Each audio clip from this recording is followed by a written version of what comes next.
Welcome to Flory Models. I'm Flory, and on this week's show we'll be looking at decaling. We've got new tutorial videos coming up with that one and linked into other decaling videos that are actually on the site. Looking at decaling ahead, we've got the Seahawk build, carrying on with this one. This particular part we're going to be covering the actual main painting of it and weathering in the paint by using various tones of paints, using Valeros for a first time in a long time. We'll be looking at the news that's out at the moment, some of the latest kits that you might be able to see in the near future. All the news from the forum, all the group builds and the usual bits and pieces that are going on. We'll also be looking back at the North African campaign SIG and your brilliant work with your armour and vehicles and everything else in there. Okay, but first the news. Well, the news is we was expecting quite a few deliveries in this week for various stuff that I had ordered, some new kits to review, things like that, and quite frankly, nothing's shown up. But never mind. What we've actually got, we spoke about last week. We were talking about the new range of Italeri paints. Now, obviously, lots of your comments, guys. Thank you for all your information on it. It does look like, as far as I can tell, that Vallejo are actually manufacturing them for Italeri. Now, I'm not saying for a moment that it's just Vallejo with an Italeri label on it. I assume they're just manufacturing for them. Now, as I said, I did speak to, or tried to speak to, various companies about this, and it turns out nobody wants to talk to me, and I haven't heard anything back. So, you know, I can only assume that they are not going to be available in the UK through Hobbyco because they're not saying anything. I can assume that they are available through US, through MRC, the distributor over there, because they've got them in now and distributing widely, and obviously through Europe. I presume through Italeri themselves, are available through Lucky Models at the moment, and to be honest, that's where I've ordered mine from Lucky Models. I've ordered a couple of the sets and hoping to have a play with them and find out exactly how they do stack up. At the same time, looking at Vallejo's range, we spoke about it last week, and if you're following the Seahawk build, we talk about it a lot there. It does look like sort of Vallejo's really jumped on with it now. We've got some great colours coming out from them, all the RLM colours and things like that. And there was always a few little gaps, shall we say, in the series where it was quite hard to fill. So I used to end up, and to be honest, that's why I actually turned over and moved over to the gun side of it, purely because they've got all the colours I needed, because quite frankly I'm into more modern aircraft. But say, Vallejo seem to have jumped on this now and are filling in a lot of those missing colours. So it might be time to go back to Vallejo, we're not sure. But as I said, I do want to try those, and as soon as they get here, you guys will be the first to know, and we'll run a full comparison test, and I intend to do a paints on test with them as well. So we're going to get out all the paints again, we're going to do Tamiya, guns, Vallejo, obviously the Italeri ones, and things like that, and see really what comes out on top. So looking forward to that one. Other things that we're looking forward to coming out at the moment, saw this on the internet this week and I really caught my eye. It's the new C2 C7 Kafia by Kinetic. Now, Kinetic notoriously sort of every now and again throw a spanner in the works with some of the aircraft they bring out, and you think, where did that come from? Well, this one was spoken about, but all of a sudden it's here. Really looking forward to this one. It's available to pre-order now from Lucky Models themselves. I've pre-ordered mine this morning, so as soon as that gets here, we'll be absolutely laughing. Love to get on that build, one of my favourite aircraft of all time. The other one that took my eye as well is Kitty Hawk. Again, Kitty Hawk, relatively new company, very much similar to the lines of Kinetic. Some of their early stuff, a little bit dodgy, shall we say, certainly seem to have fallen on their feet now, and they are running, definitely. So they're coming out with a real nice aircraft. This is the Foxback E, the MiG-25, 148 scale. Obviously, we've just got the CAD work here, looking to be a stunning aircraft, and let's face it, it's only, I think, the Revell one is the only one that's out there. So to get something up to date, bang up to date, and as I say, looking nice with the radar and obviously the weapons fit and everything else. So really looking forward to those kits. And again, as soon as they are here, I will get them on the bench, and I'll probably be building them very rapidly as well. Speaking of building, it all sort of rolls in. We've got the Seahawk here. This week, a little bit slowed down, quite some big orders to get out, as well as a few other little family issues as well. So I haven't been on the bench as much time as I would like. But certainly the Seahawk really coming to life now. Now, the big thing with this is we've been talking about the decaling, updating the tutorials area. So really in-depth thing about decaling on with this one, which obviously you can see see in part 1 in a moment. Needless to say, the kit is coming on absolutely fine. Part 3 is up on the site now, talks about the painting. We use Vallejo paints, as I said, haven't used for a long time. They worked brilliantly straight out of the bottles, even though they've been set on my shelf for 2 years. Gave us great colour, great effects all over, and we talk about how to do this mottling effect, especially with naval aircraft. But really what I'm trying to show is that grey isn't boring. You can do some real fantastic stuff with this. So as I said, part 3 is up for members to watch on the site now. Part 4, to be honest, is already recorded, which gets you to right here, and there will be a part 5, which hopefully will finish this one off, because to be honest, we've already got the rotor fold system all done with metallizer paints and everything else, so we are almost to a situation of bringing this one together. It's got to have another coat of paint, weathering done with washes, and then some little post shading going on, and this one will be done once we get the glass in it. So really looking forward to that one. As I said, there's extended tutorial now on decaling, but here's the first bit of it.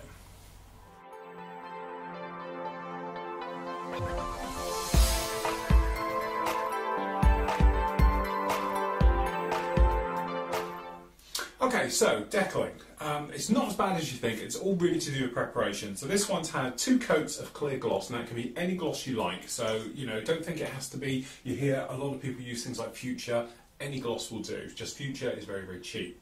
So anyway, once you've glossed on, let it totally dry as well. So come back, give it 24 hours if you're using acrylic, a couple of days if you're using an enamel. That way what will happen is it will stop the actual round the decal going white, because some of these setting solutions can be a little bit aggressive and it can soften the actual clear coat around it, hence you get that like a white milky look to it. That's all it is. A lot of the times if you leave it long enough it goes back to being fine again, or another quick gloss coat before you flatten down will take care of it. So what do we need? Obviously your prepped model that's all ready for doing.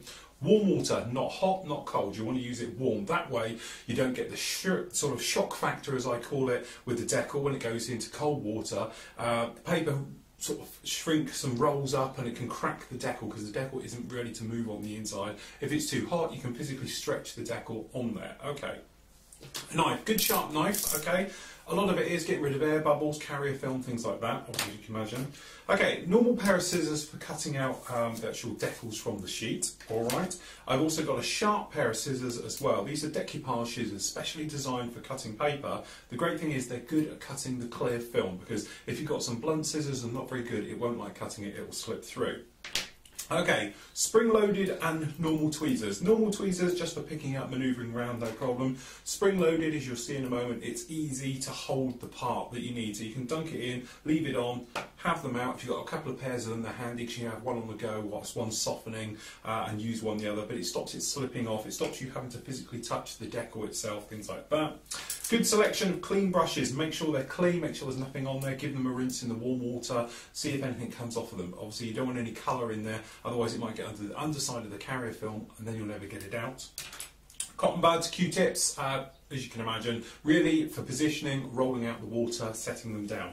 Okay, the variable is I'm using Micro Industries Set and Sol. There's lots of different decal setters out there. These particular 2, I've used them for years now. I just, you know, it's one of the things I just buy these when I get low on them. But as I said, I know there's lots of other decal setting solutions. The big thing is these will help the decal adhere to the surface, especially if it's a complicated curve, something else like that. In a nutshell, what it's actually doing is softening the decal, makes it conform a lot better to some of the lumps, bumps and shapes, especially raised, okay? The setting solution will just melt it even further and make it stick down. Don't be terrified if they suddenly go wrinkly and horrible, things like that. It's just part of the process. Leave it overnight, come back the next day and you should be fine with it.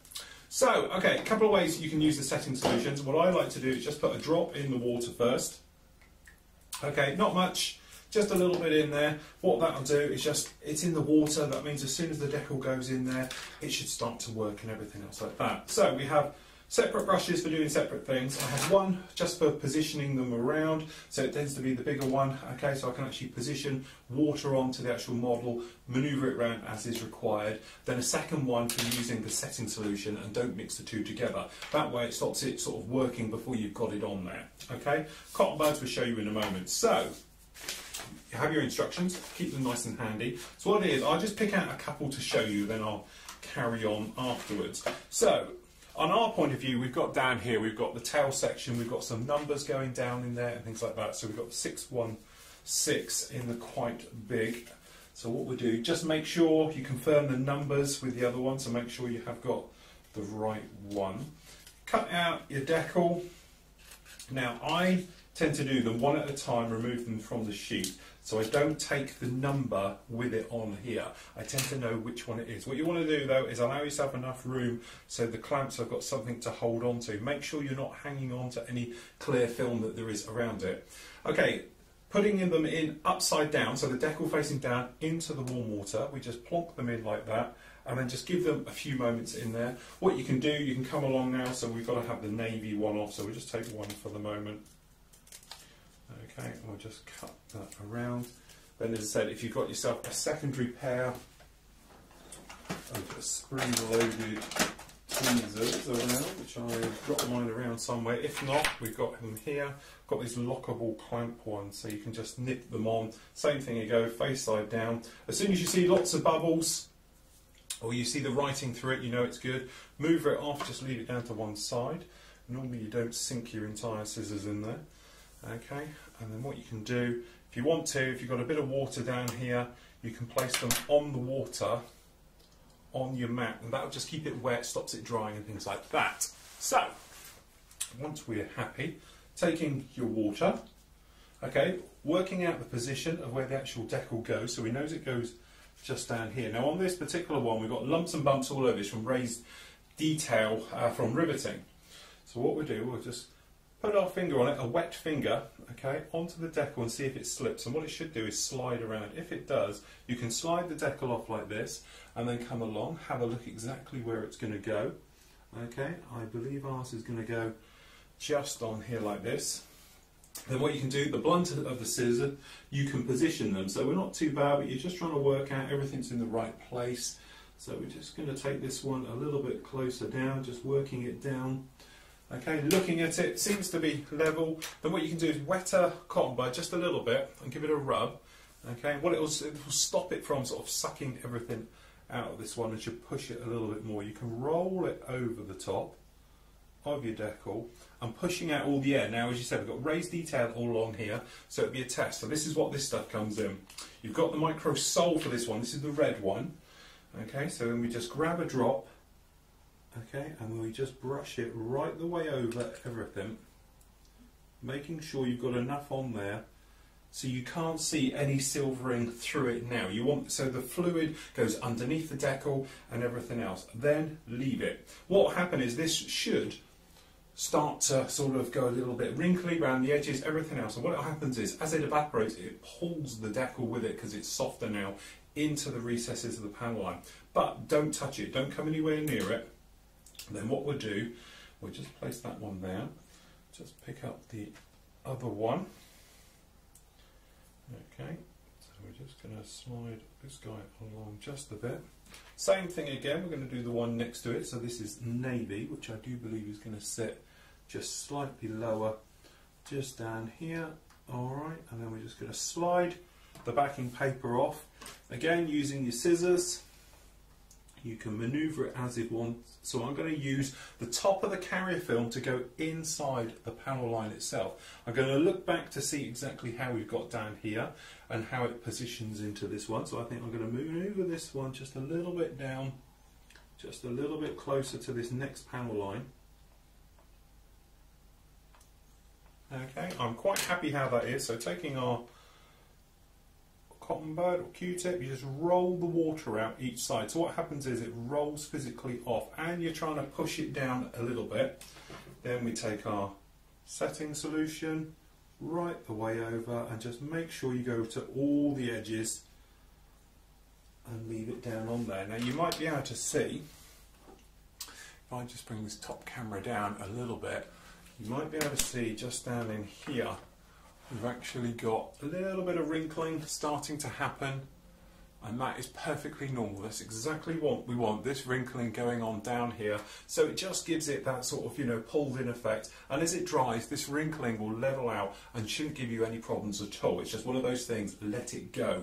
If you see silvering in there at the moment, don't worry about it. We'll let it dry, and then what we'll do, we'll come back at the end and see exactly how it is. But what we can actually do is add more setting solution as is required. We can also cut the actual decal as well to release air and to stop it actually sort of showing that silvering through that can be so annoying.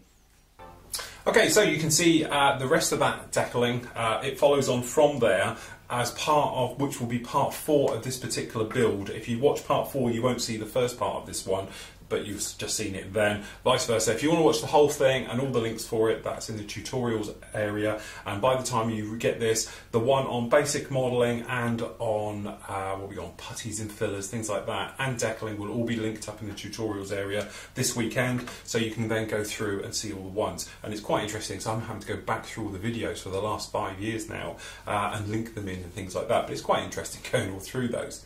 And things we have to talk about on the forum. I had a bit of a problem this week. I run out of room, which is amazing when I've got 1,000 room in there for PMs to come in. So I had a bit of a clean out and I was just cleaning page by page. And unfortunately, I think I have hooked out quite a few messages I never replied to, because unfortunately I deleted the lead page instead of the old pages on one of them by mistake. So I lost about 25 messages.